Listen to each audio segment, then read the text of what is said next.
Commissioner Limchaco, Commissioner Duenas, Commissioner Martinez, and myself, Commissioner Santos. Commissioner Sanchez is excused today. I left GM Miguel Verdallo in Washington, D.C. with President Trump, and I wished him luck. Anyways, no, he's on vacation for the week. Acting GM Chris Pelosi, you now have the floor. Thank you, and good morning, Mr. Chairman. Good morning, Commissioners. The first item that we'd like to discuss is Resolution 24-FY 2025, and this is for contract approval for the design of the Santa Rita Springs rehabilitation. The project's objective is to rehabilitate the aging Santa Rita Springs facility, which was originally built in 1929, and the last time any work was done at the facility was in 2019. The project aims to maximize and capture natural spring discharge in order to increase the southern water system production capacity. This project is necessary and urgent because it reduces our dependency on the costly Navy water purchases, and it also increases the resiliency of the southern water system by reducing the amount of water that we need to send to the south from the northern water system. The scope of work for the project includes, for this contract, includes 8 different task orders ranging from project management to site investigation. There's a groundwater under direct influence determination that needs to be done. There's also design analysis, of course the final design for the project itself, assistance with the bid and the bidding process, and the environmental services that would precede the construction, and then the engineering services provided during construction. For the majority of tasks, tasks 1, 2, 4, 5, and 6, these are all based on a lump sum negotiated amount. Tasks 3, 7, and 8 are on a time and materials basis, but they all have a not to exceed amount for them. The project was procured through an RFP, and the selection of the firm used a qualifications-based selection process. 4 proposals were received in response to the RFP. HDR Engineering was selected as the top-ranked proposer. The total negotiated contract price is $1.597 million. We're asking for an additional 10% contingency, or $159,000, bringing the total authorization request to $1.756 million. The project will be funded from a $1.5 million US EPA grant and a $400,000 Bureau of Reclamation grant. The anticipated completion is 2026. The first 7 task orders are going to take approximately 15 months. And then the construction and support part of the project will be another 18 months based on the assumed construction timeline. Colleagues, questions? No, I'll go ahead and make the motion. Motion to approve. No, we're only in the work session. Oh, that's right. Okay, yeah. I wish you could just, why don't we just do it? And we don't see them. No, we'll just do it at the normal meeting. I'd like to do that. Okay.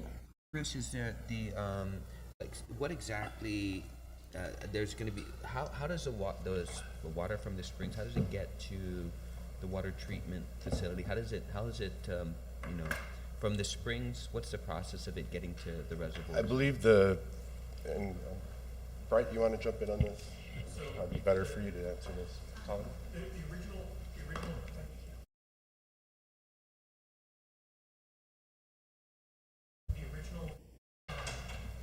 collection box that was built in 1929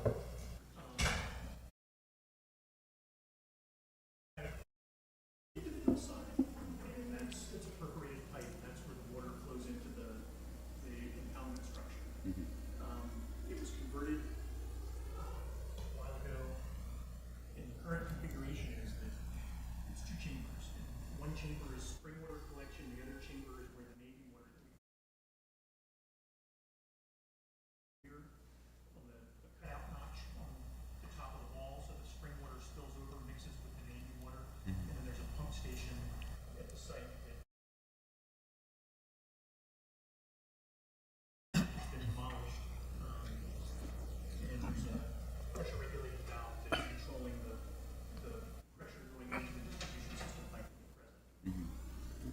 Where's the location? Yeah, is it Ugam or we're talking about Fena?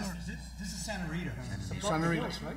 So if you're at the mayor's office and you drive along the road,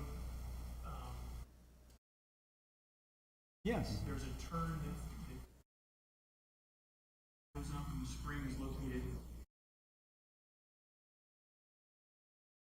up on the hillside there. Okay.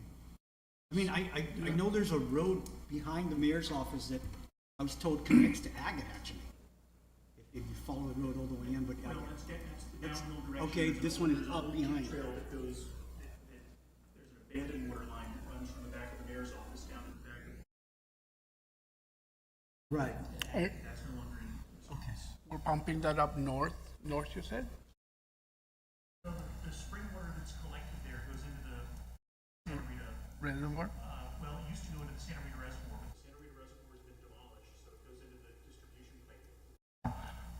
Okay, because when you say south, sometimes I'm thinking Ugam south, not the other side, south, yeah, the Santa Rita side. They're both south, yeah. Thanks. Next, Chris? Okay. The next resolution is number 25-FY 2025. For this resolution, management is seeking approval to issue several IFBs for the procurement of construction services for the Northern District wastewater treatment plant. The purpose of the project is to address facility-wide damage at the Northern District treatment plant to restore the full operational capacity of the plant. The plant itself serves approximately 76,000 residents and military facilities in Dededo, Jigo, Tumon, and Anderson Air Force Base, and was upgraded to secondary treatment in 2022. The damage the damage that needs to be repaired impacted both equipment and infrastructure. It also included electrical, HVAC, mechanical, structural, and process control systems. The scope of the repairs include over 25 distinct facility processes, damage to pumps, motors, electrical panels, grating, fans, doors, lighting, roof systems, UV disinfection units, and flow meters.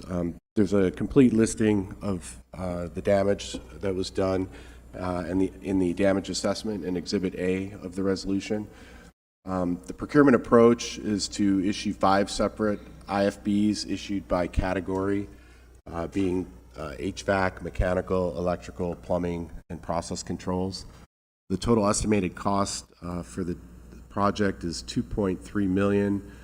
The funding source is GWA IFCIP. However, we will be seeking reimbursement from FEMA for up to 90% of the expenses for the project. Target completion date for these projects are December 2025. This resolution is requesting for the board to authorize us to go out for the procurements of these 5 IFBs, and also to authorize GWA to petition the PUC for these procurements as well, as the total amount will exceed the $1 million contract protocol. Go ahead, Mike, I'm just reading something. Yeah, Chris, it seems the initial one says natural disasters, but are you specifically referring to Typhoon Mawar? Correct. Okay. These were damages that were done or caused by Typhoon Mawar, and we've been going through the assessment phase and then having to deal with FEMA, and so it's kind of dragged out the process, and then also with our own insurers, having them tour facilities and things. So now we're prepared and Just have to start organized working on it. to start with. Okay, so we're not just starting this now. No. You've been working on the assessment since the typhoon? Absolutely, Okay. yes, sir. It's nice to hear that 90% will be covered by FEMA. Now, we're taking care of Anderson Air Force Base too, you mentioned? Correct. All the sewage from the Anderson sewage. Air Force Base comes down to the Northern District. But they wastewater do treatment have their plant. own reservoir and water and everything that they, Correct. They do have their own water system up on Anderson. okay. Is that the contract price now, 2, 3? That's the estimated cost based on the damage assessment that was done. But it spans, it's going to span 5 separate IFBs and based on the type of work that's required. Do they share that water from Anderson also if needed to the public here? They do not. That's They their have their own own private reservoir, system. yeah. It's for the base itself. Correct. But in case something happened, they tap into our system. Our, We have a Scope of cooperative work. agreement with them. Generally, they do not need to get water from us They because they have FENA. but it's Guam's aquifer that they're pumping from, yeah? Yeah. And they get the better water. It's all the same. Yep. So, Chris, telling him, I'm reading on this, there's insurance coverage available. What does that mean? I was gonna provide an update,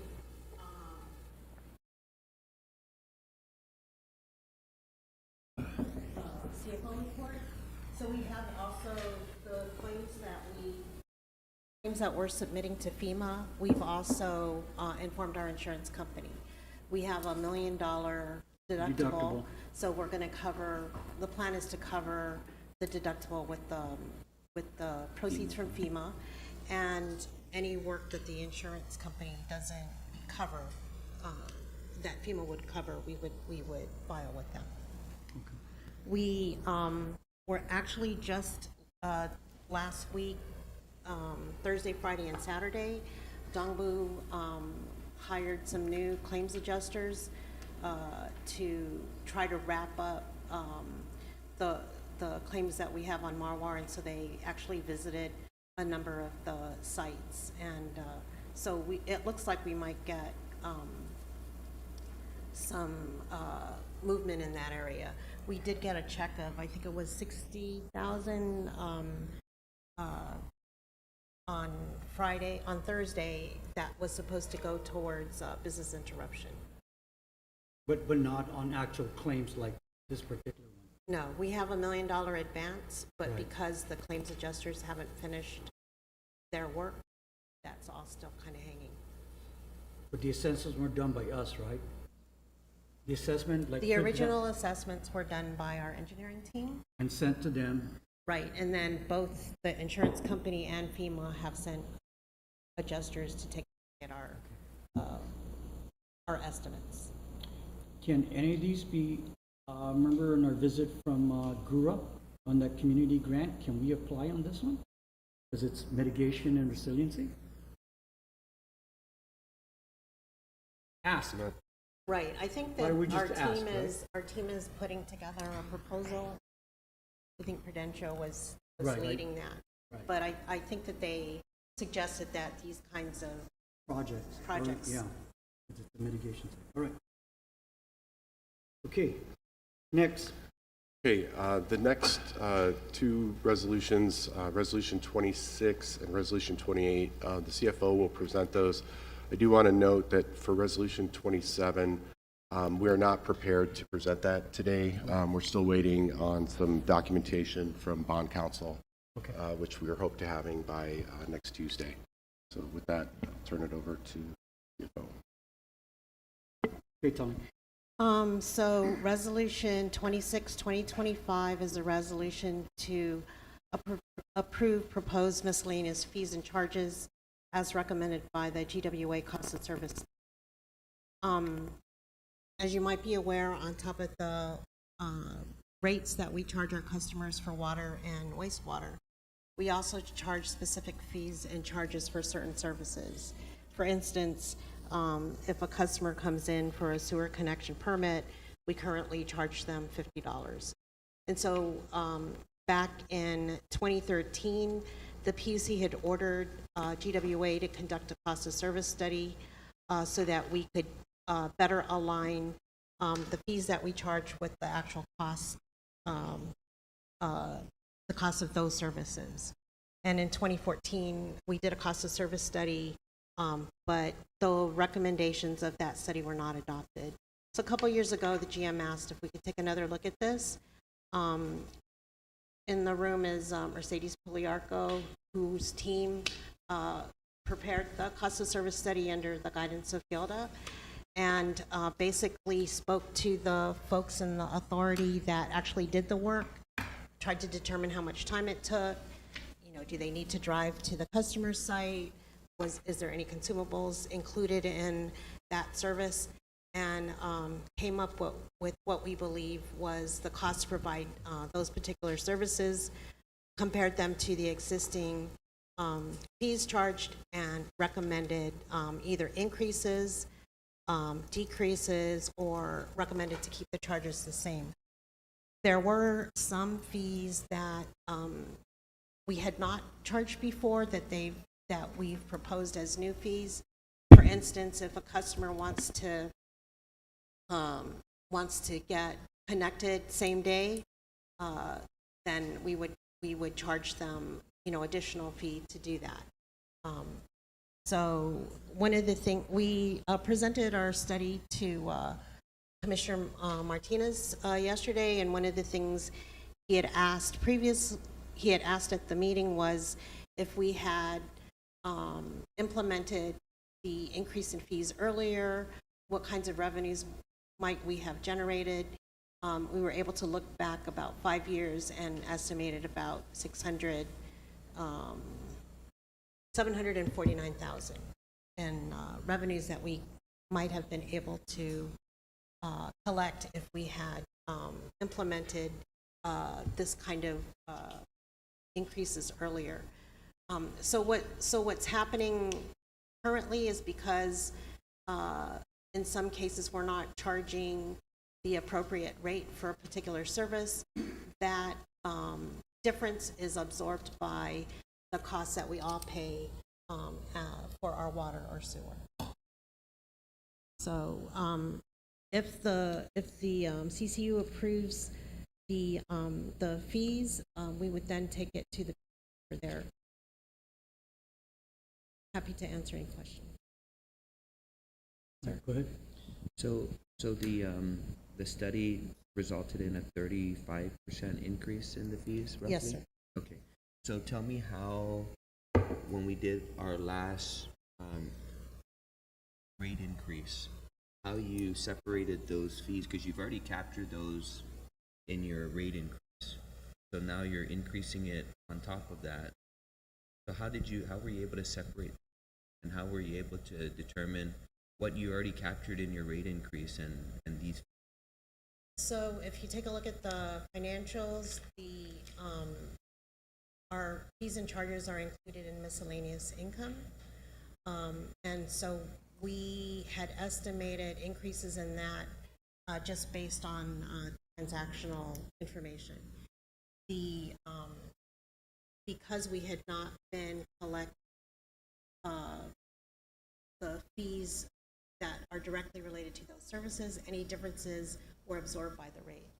And so we would expect that when we go back to the CCU, if they approve the new fee schedule, that in the future, the increases related to water and sewer should be a little lower, because we wouldn't have to cover those. You mean in the next proposed rate schedule? Right. I mean, it's not a lot of money. No. 142. That's annually. Annually. Annually. You see what I'm saying? Is that No, it's, yeah. Yeah. you captured that cost of business in the rate increase already. Yeah. And now you're saying, okay, well, Thanks. yeah, you're now rectifying the correlation with the actual cost to provide the services. But it's my understanding you've already captured that in your rate Right. increase. So at some point, Yeah. we would expect that there would be a true up, so that that the rates would be adjusted, a little bit downward. I mean, it'd be tiny, but it'd be a tiny Right, it adjustment. would But be. when is the next true up? Is there I know It's on the schedule. it's on the schedule? It's our next resolution. Yeah, thank you, Commissioner, for bringing that in. Now, I just like to encourage, if there's anything for rate increase for our customers, if there's any way we can tuck and trim on any areas, so that, or we want to hear before the needs, before we push the rate increase towards the customer. And we'll do everything as far as possible in this board to find funds to help this area, and rather than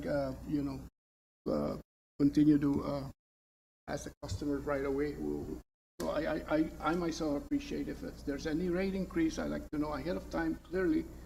And if there's any funding, like I said, or any areas that we can trim to cover this cost and make our customers the end results rather than the, right, you know, I would appreciate that very much. Sure, and to add on to what Colin is saying, that you gotta remember that the last, or the rate increase that we have in place right now is the 1996. Until 19 up until now, we're talking 30 years, and 30 years of not increasing or not, everything that was charged in 1996, not in 2025. So what she's projecting was just the last years. How much more we add up? Going back 30 years to add up what the community has shared to pay for those additional expenses, it's up in the millions. So when this came about, it's a need, really, not because we want to do it. It's a need that we need to move forward with, and it stabilizes everything. We have a true cost, everything that a customer asked for, and so we agree with the concept. I'm just curious, how does this tie into our system development charges? That's a different rate.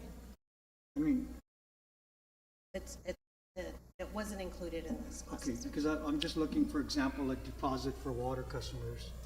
I'm on page 116 or 14 or 14. If you look at the deposits that's required for example, most customers are 2-inch pipes. Am I reading this right?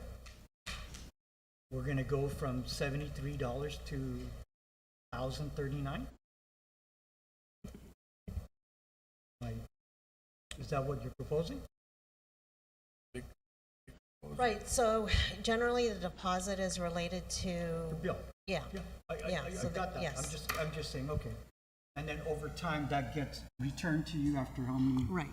years? So we would use it to pay off the when you disconnect. If you disconnect, we would use it to pay your last bill, and then any additional monies left, we.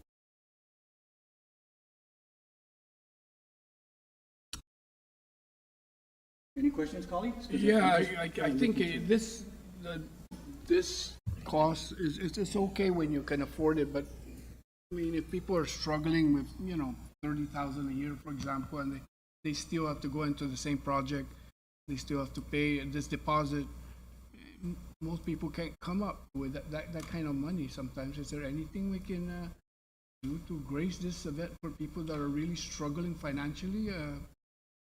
So most residents fall, I think 99% of them fall in the 3/4 inch category. So their deposits would be increased from $32 to $80.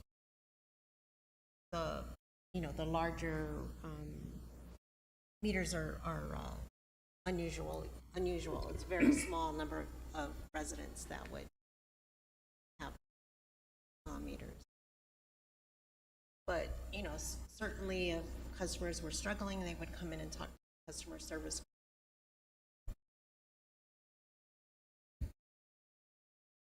Any arrangement.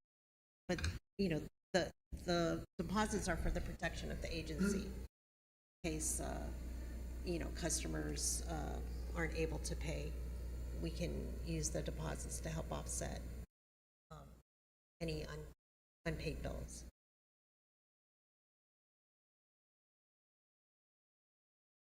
Any other questions, colleagues?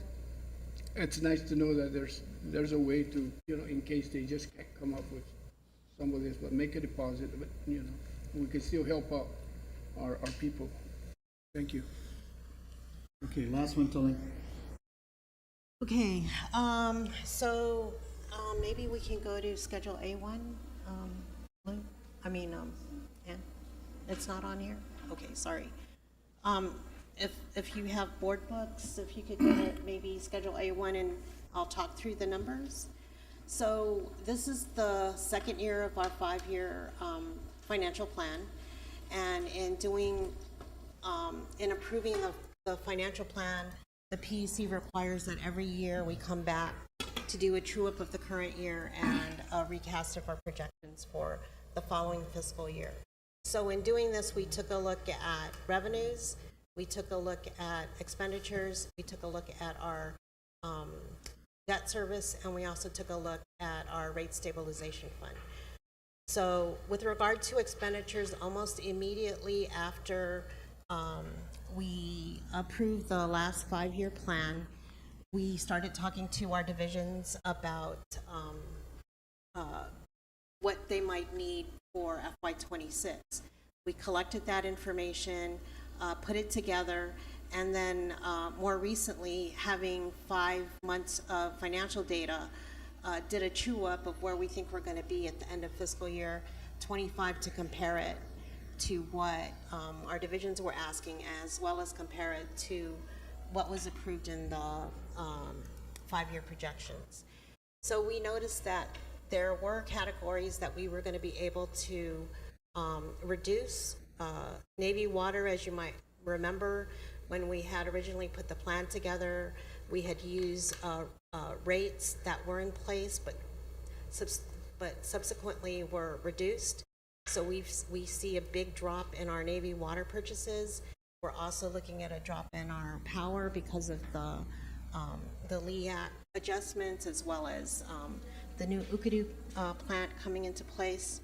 And so those adjustments were made, and we've actually been able to, you were talking about trying to shave costs, we've actually been able to reduce what we're putting in our true-up by about $8 million. So we're going to the PC with a reduced O&M amount. So after looking at our expenditures, Chris mentioned that we're also we'll be coming back to the board with regard to the possibility of going to the bond market. So as you know, the last board meeting, we asked you to approve our ability to go to banks and look for short-term financing. So we are having those discussions. The terms that we believe we'll be able to negotiate have been put into the true-up. But in discussions with our underwriters and financial advisors, Gita, it was suggested that we consider going to the bond market earlier than we had anticipated as we put the 5-year plan together.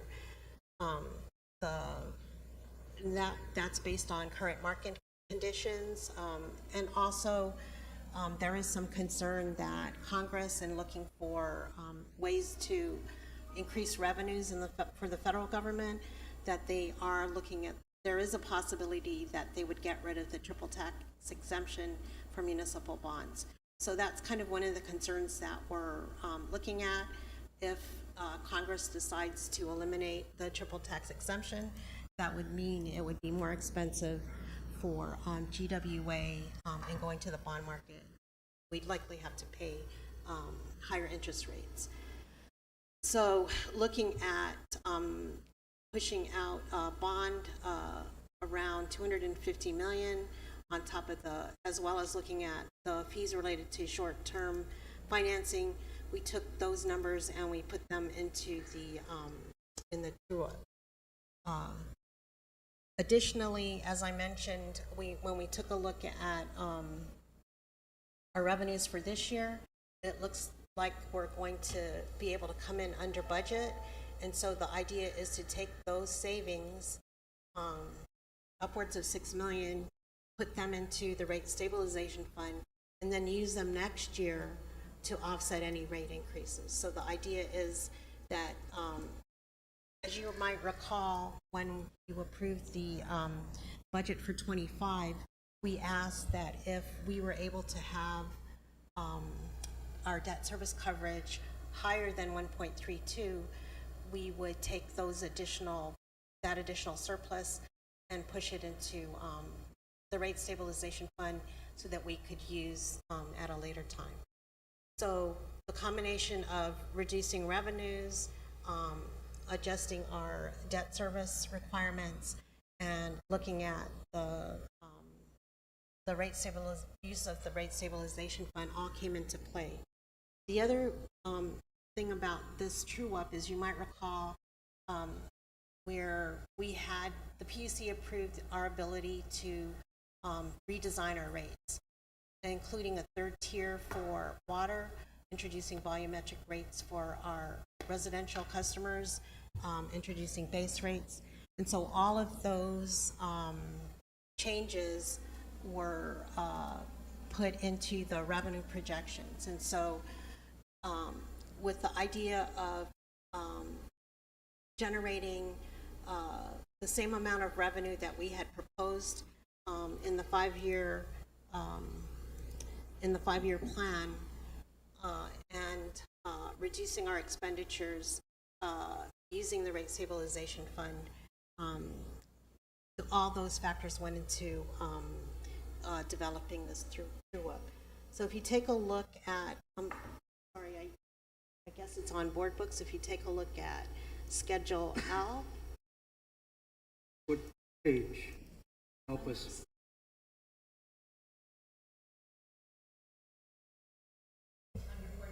Thank you. this what our customers are currently paying in FY '25, and then based on the rate design, what they would be paying in '26. And so it's not, if you recall, the PUC approved a 10.75 rate increase For the next, in '26. right. But by implementing the rate design, that rate increase is spread among different customers, so that it's not quite a 10.75 for each customer, but each different, based on the different rate classes and their consumption levels. These are the projected bills that they would pay. And if approved, Tulling, when does this start? So the hope is that if the CCU approves the true-up, we hope to have it filed with PC by May 1st and give them sufficient time to do their analysis and hopefully have it in place for the next.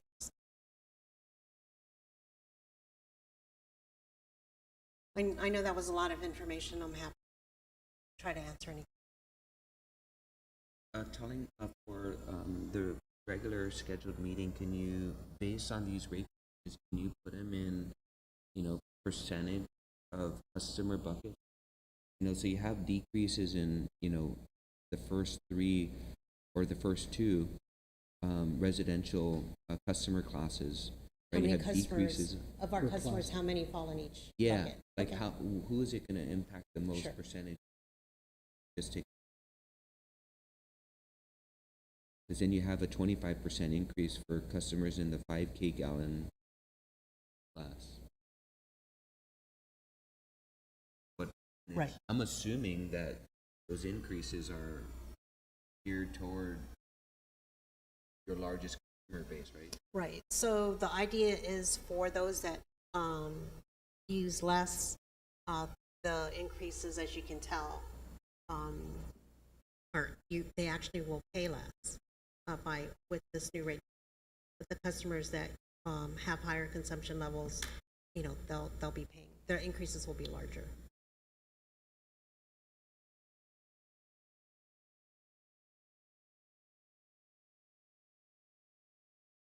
Colleagues, anything else? on this one? And the budget itself is also tied in, right? Right, so as I said, we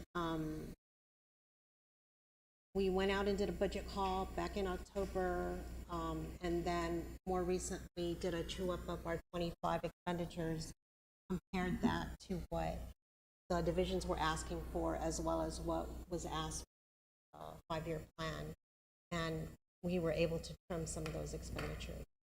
Why don't you just roll resolution 24-24 into the true-up? Why don't you just solve that issue of cost of service for those services into that? Just eliminate 24-20?